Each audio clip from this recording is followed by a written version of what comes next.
Maayong adlaw mga amigo. Bali, ayusin muna natin yung preno natin mga amigo. Mag-bleed tayo para lumakas yung preno natin. Bali, ayan mga amigo. Pasok mo lang dyan yung syringe na ginamit natin. Tapos ipupush mo lang yan. Ingatan mo lang na hindi matapon kasi nakakasira ng pintura siya eh. Ayan, tapos tatanggalin mo lang yung mga bula nya. Kailangan pulidong brake fluid yung magiging laman nya, mawala yung hangin.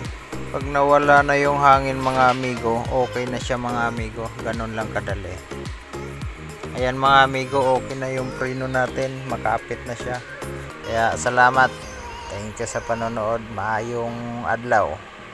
Amping.